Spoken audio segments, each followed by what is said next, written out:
So hello everybody and welcome back to the Cultured Left Foot YouTube channel, where we've got a bit of Provo gameplay going on in the background today, because we're going to go through pros and cons of the demo, upgrades on PES 2019, what I think can still be improved, and generally, is it worth pre-ordering and buying Provo 2020 this year? Now, I think before we get into it, I should say that I am a bit of a PES fanboy. I've come back to PES over the last few years. I've fallen out of love with FIFA. I was very happy to play FIFA for a long time, and FIFA was at some points clearly the better game to play. But I think now FIFA has focused too much on licenses. They focused too much on getting the Champions League back and not really doing much with it.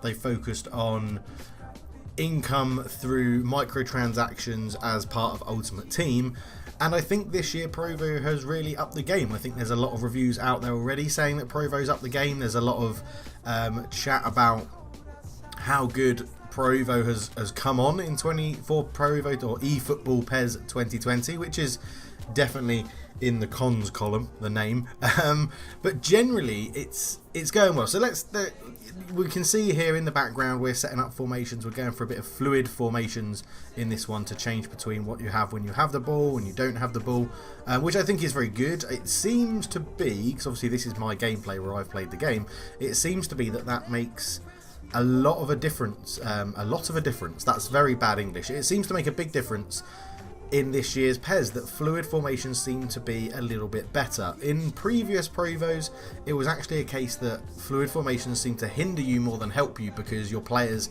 couldn't react quick enough when they lost the ball, so they didn't drop into the positions you wanted them to when you're actually out of possession. And that seems to be a fix this year, which we'll hopefully see during this gameplay behind us. Now, obviously the demo is only 5-minute games, which is really annoying. You don't get into a feel of what's going to happen. You don't get an understanding of how your team are reacting to what the computer's doing and how the AI are playing and what sort of tactics they're implementing. But generally, I have really enjoyed the demo. I think it's been an absolutely fantastic demo. It's been one of the most refined football demos I think I've played in recent years, and I've played generally the FIFA and the Provo demos when they both come out. Obviously, I haven't played FIFA this year at the moment, but the whole aspect of the demo, how it plays, how it looks, how the menus work, it seems to be so much more refined than any other Pro Evolution Soccer demo, especially, that I've ever played.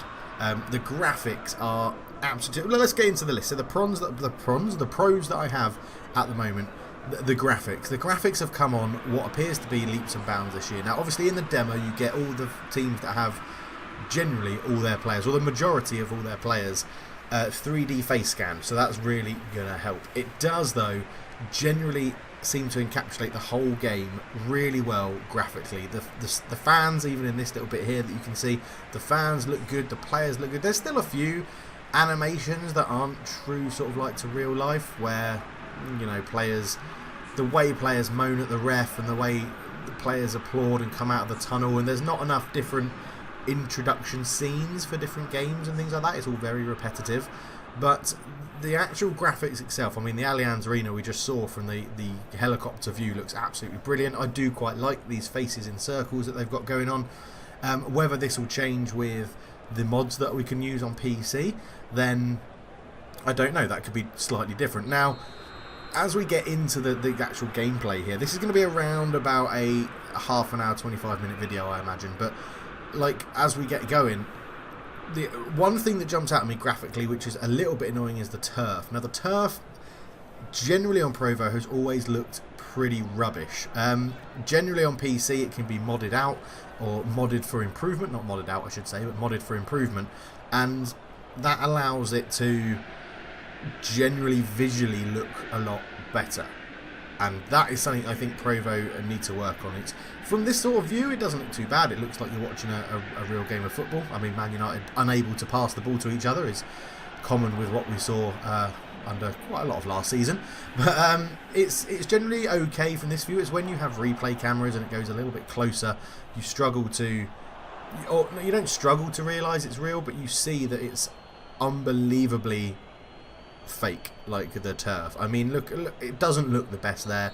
All the grass is very similar. It's all one dimensional layer It's lacking a bit of 3D, but generally that's not too much of an issue because I think the graphics have made such an improvement this year that it is very, very nice to see. And as I said, that goes into the menus as well. I think the menus make a big difference as Lingard puts a lovely ball in that Rashford just misses. But again, that was some finesse dribbling that we'll get onto later. But the graphics as a whole are much improved. The 3D face scans are some of the best face scans I think you will see. From my understanding of what I've seen of FIFA graphics, it looks better than FIFA in terms of how the facial animations and how the faces look of the players that are in the game. But there's still some things I'm a little bit concerned about. During the game, like this bit here, the 3D faces aren't really incorporated into the game brilliantly. Now, you can argue that that's not really too much of an issue. It's when they go up to close-ups and they do replays and things like that, that's when you want the 3D faces to be involved, and fair enough, that's good. But, you know, I'm trying to be not completely biased to say everybody should go and buy Provo, so I am going to try and list a few cons as well, which is something I think we have to consider when we're doing a review like this. Now, referees, I think referees, obviously they're never going to have real faces of referees because they have to get the referee unions involved from all of the around the globe, but the referees are all very much very generic. They all look very, very generic. It looks like they've set up referees from Pro Evo 2013 or 14 and said, yep, we'll just keep these referees for the entirety of all the future Pro Evos we're ever going to play in the future, or ever we're going to release. That's what we'll go with. And I think that's a little bit of a concern. I'd like to see maybe a random element to referees, or if you're doing a league, you have a certain, they can all be fake, but you have referees brought into like the Premiership, and then when you go to do Champions League games, they are different referees that you see. And because, you know, in when we're watching the Premier League in real life, we're seeing the same referee, Craig Pawson, Michael Oliver, and whoever, Andy Dermott, I don't know if he's still even going, but all these referees, they do all the Premier League games, so you should be seeing them quite often, but they should have very recognisable faces, not these just generic faces that you get in Pro Evo. But again, I'm not saying you go and use the proper referees from the Premier League, that'll cost too much money, but go and make sure the faces aren't... I mean, look at that, that's Diego Dalot, he looks incredibly realistic. And then if you compare that to the referee, if we had a close-up of the referee, it just looks so generically computerized, I guess is what I'm trying to say. Make it a bit more realistic. Try and influence some of these face scan elements you've got from different players, and I don't know, make up a face, make up a random face from a face scan. Use someone's eyes and someone's nose. I mean, it could look weird when you've got, I don't know, Mesut Ozil's eyes with Jesse Lingard's nose and Marcus Rashford's mouth or something. That'll be a bit of a Frankenstein of a referee, but there will be mixes that you could put together, and I think that would look a little bit better. So I've sort of gone into a con there, I think, about referees, and I guess while we're chatting about referees, I should really bring up the fact about the refereeing itself. So in terms of the refereeing, I understand that referees get decisions wrong in real life. I completely understand that, and there's a lot of, you know, what people would think is a foul isn't a foul, and what some people think isn't a foul is given as a foul, and referees will favour generally the goalkeeper and the defence in real life, and I think that has been brought into Pro Evo. However, I think it's a little bit too random, because at some things in this, you get a yellow card for a slide tackle from the front where you've actually got the ball first. Now, I think there might be a penalty given away. I think I might give a penalty away in this save, in this gameplay at some point. I can't remember which game it is, but I think if it is in this and we watch it back, it's quite clearly a great tackle. It's a fantastic tackle that, and this is where I'm getting slowly to my point, if VAR was in the game, if VAR had reviewed it, they would have said that's a fine tackle, it's a corner. You've put the ball out for a corner, referee, don't give the penalty, just give the corners.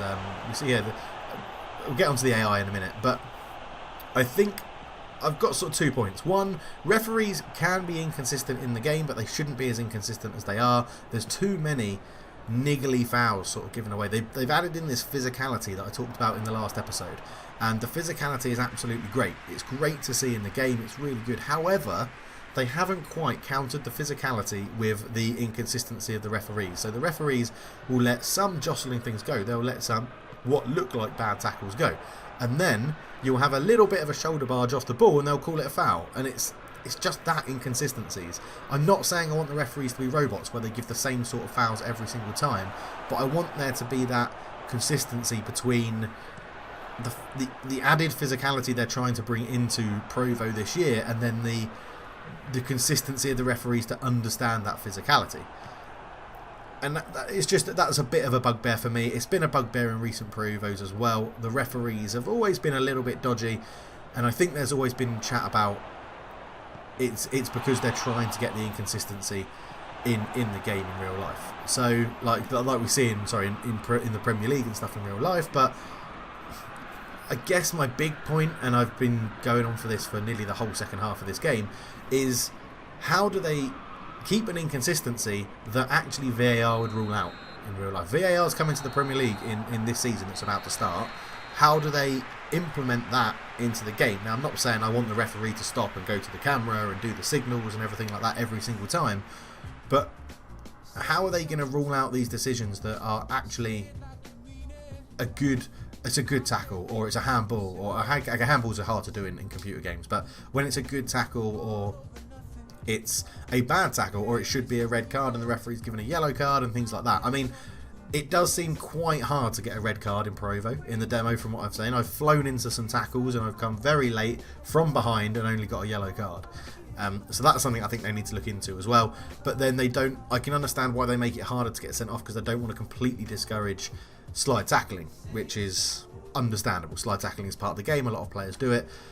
Speaking of which, the AI needs to slide tackle more. The AI doesn't slide tackle enough. It will always jockey you, it'll always put in a standing tackle, it'll always put in a very standard standing tackle as well, where it looks like the computer's just double tapped A and they've gone from there, and generally they might miss the ball, they might get the ball, I don't know. It seems what happens with the finesse dribbling. Finesse dribbling is great to get around the computer because you can dodge these tackles, you can understand where they're coming from. As we do a repeat of the Man United Arsenal game and try and, I don't know, see if there's a change in gameplay. But while we're chatting again about the AI this year is, I would say, about 50% to 75% improved on PES 2019. If you played PES 2019, it was okay, but when it came out of the box and you got it, if you didn't have a mod on PC, everything was go down the wing, low cross, back heel, first time back heel, and then a shot that went in the bottom corner.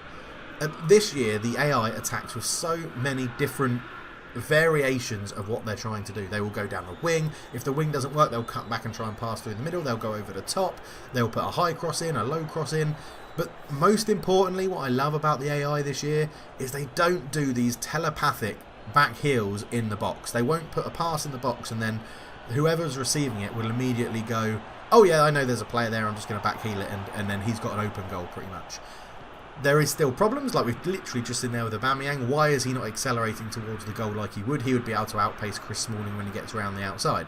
When he gets the wrong side of him, he'd easily be able to outpace Chris Smalling, and it would more than likely be a goal. Now, I'm playing on Superstar here, and Superstar needs to be increased on Provo. The levels need to adjust. We don't have Legend difficulty yet.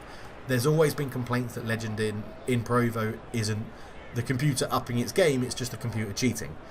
So maybe they've fixed that a little bit, and Superstar is now this is Superstar without a bit of scripting or a bit of cheating.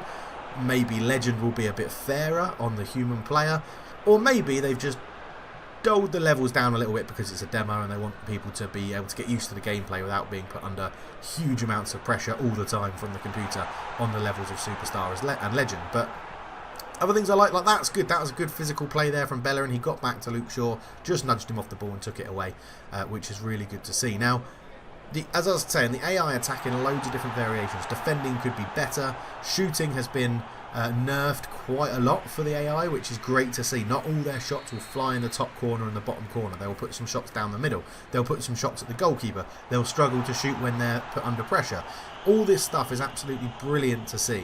And it's good that Provo and Konami have included that in the game now. It's good to see that the AI is making errors. They're playing more like a human being, which is really good to see. It's not just a robotic scriptedness to say that when I get to this point in the penalty area, this shot will go top right and the keeper won't be able to save it. it seems to be a lot fairer. Now, I don't believe that Pro Evo is scripted in every single sense when it's released, but I think there is always a sort of decision that the computer can make which always ends in a goal. Like, there was this thing when if you were 1-0 up and it got to the 92nd minute, you just knew you were going to concede in Pro Evo 2019. Now, that could be tactically from a human not changing tactics. That could be from the AI changing tactics to counteract what you're doing. That could have been all sorts, but it definitely seems like in the demo of PES 2020, that isn't really prevalent, which is great to see, which is really great to see. And now, the name, right, I've got to cover the name. The name's terrible. eFootball PES 2020, everyone's just going to call it PES, everyone's going to call it PES 2020, and I don't think eFootball's going to land. Now, they've obviously gone for it, and I think I mentioned this in a previous video, they've gone for it to cover esports. That's what they're going for. They're trying to get this thing to say this football game is going to be the best esports football game in the world, so let's call it eFootball. I don't think it necessarily needed it. You get the crappy eFootball logo going across your screen every 30 seconds whenever there's a replay. That's not needed. So it's a bit lame, as Ozil has a great effort there. Again, sorry, that was Torreira. Torreira hit the post with left foot shot. In Pro Evo 2019, I guarantee that goes in. I can't really remember the AI hitting the woodwork in Pro Evo 2019. So, yeah, again, it's good to see that improvement. The name, not a fan of the name. That's probably the biggest negative. I've got goalkeepers, again, covering another negative. Goalkeepers are a struggle. They dive far too far across the goal. They waste time when you don't want them to waste time. It does seem better if you're on an attacking mentality like I am with Man United in this game. Then De Gea doesn't really spend too much time on the floor. He gets up a bit quicker and tries to get on with the game. But it's still a little bit too slow. If you're 1-0 down in a game, your goalkeeper will jump on the ball, get up and go for a quick goal kick. Now, the quick goal kicks are there, but the time it takes for the AI as a goalkeeper to get up is far too long. It's far too long, and that needs to be looked into. And the diving capabilities of goalkeepers, their aerial ability and their leap, I guess is a way to describe it, is far too big. If you watch a penalty or a free kick in Pro Evo, the goalkeeper can literally jump from maybe the middle of the goal standing still to the top corner and make a save, which is physically impossible. You can't. No one has that jumping capability because they don't have the momentum to make that happen. Now, what you'll see in open play is goalkeepers in real life, they'll stand on there. If they stand on one post to cover the near post shot, they'll take a couple of steps and then jump. In Pro Evo, they do like one step and then jump and can go the whole length of the goal, which is, a concern as we have some great build-up play. Great defensive there. That's great. And new animation. I think it was Socrates at the back for Arsenal. He went in and he blocked it with his, he legitimately moved a foot to get in the way of the shot to try and block it. And that is absolutely fantastic to see. I've sort of covered goalkeepers. Most of the negatives I've actually covered. So let's make this positive, because I think overall this is a game you should definitely go and buy. If you're into your football sim and you want a reason, so that's given us a good tackle. I'm very happy with that. Lovely stuff from Alexis Sanchez. Great sliding tackle. But it's another game, 0-0. That's the problem with the demo. You don't really have enough time to go and score goals. No one really plays attacking football enough. But positives. Go and play the demo. If you think, but it looks the same as 2019, that's not the case. It plays so much differently. If you went back and played 2019 after playing this, which is what I've done, and this is why 2019 videos have stopped on my channel, because it's just not the same. It's so much better. It's so much more comfortable to play PES 2020, and that is because of just lots of different little tweaks they've done. The ball physics is absolutely incredible. How the ball spins, how the ball moves, how it comes off a player's foot, what their first touch does to the spin of the ball. It means your first touch and your pass has to be in a correct body position for it to work. It's so many little tweaks they've done to it make the whole gameplay change. Finesse dribbling, massive improvement to allow you to go around players. It just helps so much in terms of gameplay, and it allows you, when your players like Ronaldo or Messi or Martial or someone like that who's got this dribbling ability, it there's a noticeable difference when you're controlling one of those players with finesse dribbling to a player that doesn't have that skill.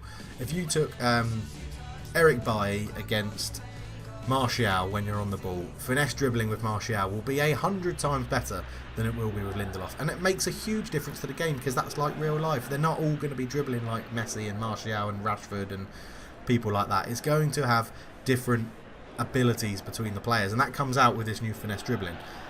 Then you have the AI defending. Now, PES 2019, you could literally go and hold AI press or second player press, and they would more than likely go and make a fair tackle, get the ball back, and off you go on a counter-attack. You try and do that on this, which I think is what I try and do with Juventus to try and show it off a bit. It's very, very tough to do it. The computer will use this new physicality that they've got and know how to hold off a pressuring AI defender, which means you have to defend more cleverly. You have to think and use your brain. You have to go through it and understand what's happening, what's going on in the game, and know when to press. You just can't just drop off your man and go and press with an AI. You have to actually think intelligently about what would happen on a football pitch. And that's really good to see. It makes it great. It makes it unbelievable to have that sort of thought process about it. And that is really, really good. And I'm really delighted that that is in the game. And then you have, on top of that, the fact that the AI, we've talked about it already, the AI variation in how they play, how they attack is so good. And I really hope they keep that code they've got in the game already and they stick with it, because it's great to see. You have them using a tall man up front if they've got it. They play long ball, they play short ball. Teams play a little differently. Barcelona play tiki-taka where they're trying to move the ball, but they have people that take a couple of touches like this. They have Messi. So this is a prime example of referees, right? So he's going to come here and he's going to give me a yellow card. And it's a sliding tackle, but when you watch the replay, right, Messi's dribbling slowly with a bit of finesse dribble here as the AI. Yes, I touch his foot, but I get the ball. In real life, would that be a yellow card? It might be a foul. It might be a yellow card. It's hard to say. It's hard to know. But I don't think it's a nailed-on yellow card. I think I got the ball. You guys might disagree with me in the comments, but who knows. But the one thing that does annoy me is the computer, the AI, doesn't take free kicks short. Where would you ever really see Barcelona lob a free kick from that sort of position into the box? So that is a little bit of an annoyance. But getting back to my original point, it's great that Barcelona play a bit more like Barcelona. Juventus, when you're playing the AI, Juventus will go long towards Mandzukic, will go long towards Ronaldo. They will play longer balls to get Ronaldo into the game as soon as possible.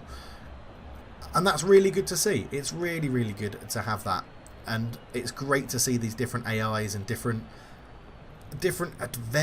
a variation of attacking. I've mentioned it 3 or 4 times now already. I'm sorry to repeat myself, but it's what makes the game so much better. Now that's someone putting a good tackle on Lionel Messi. There is actually another tackle in this game from Alex Sandro, which I think should be a yellow card, and he doesn't give it to me because I've already been booked, which is probably because it's a friendly or an exhibition match. But we'll go from there. I mean, I've generally covered everything I think I wanted to cover as pros and cons. My recommendation would be, yeah, go and buy the game. It's an absolutely brilliant game. We have a lovely bit of skill there from Joao Cancelo as I go beat someone with a reverse step over.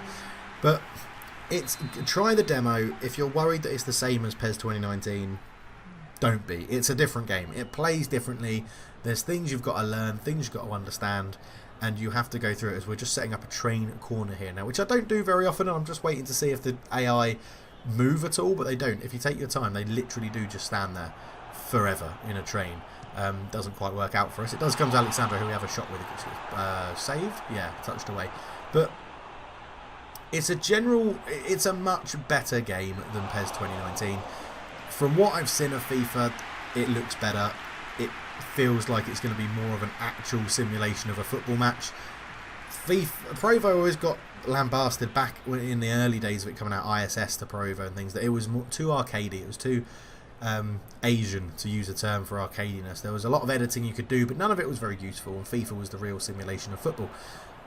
Nowadays, I don't think that's true. I think FIFA's more arcadey. You can play FIFA like you want people to play in real life. You can play FIFA so that you get through on goal and score every single time. Every single shot you have from outside the box will go on target. Everything that happens is what you dream football to be like in real life. I think if FIFA didn't have if neither team had licenses and they were up against each other, more people would play Pro Evo. I honestly think that. I honestly think more people would play Pro Evo. Maybe I'm wrong. Maybe I am being biased and coming into it like that. But on the grand scheme of things, from what I've played in Pro Evo 2020, I think it's a fantastic game. I think it needs...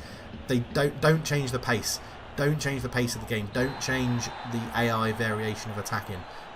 So this one here, that's probably a worse tackle than what I did in Messi. I was miles away from the ball. Like that, the computer's messed up. Messi's tried to take a quick free kick and it hasn't come off, and that's new. That would never happen in the old games of Pro Evo. And it's really, really good to see. It's just so... I've just really enjoyed it, the demo. I've played it every single day since it came out, and I'm actually a little bit upset that I'm not going to be able to play it when I'm on holiday before the real game comes out. But I am very, very excited about Pro Evo this year. I'm looking forward to all the modding that is going to be done, and I get my stuff from the PES Universe. If you're wondering where I'm going to get my option files from, I'm a member of PES Universe. I'll be getting it from there.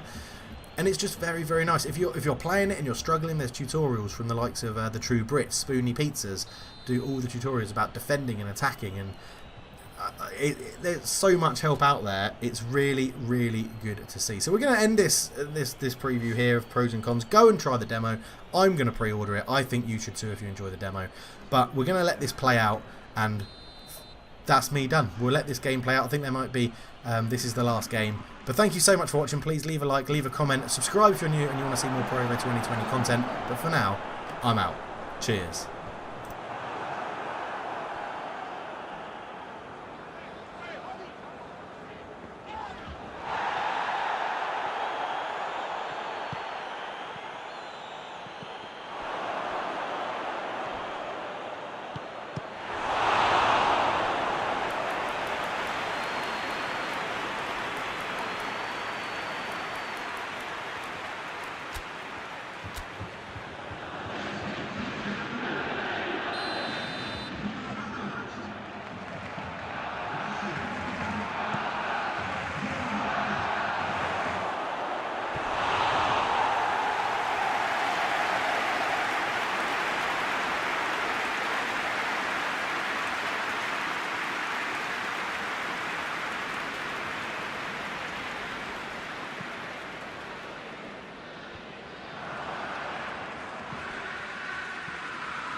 Chérie, en place, doing really messing with us.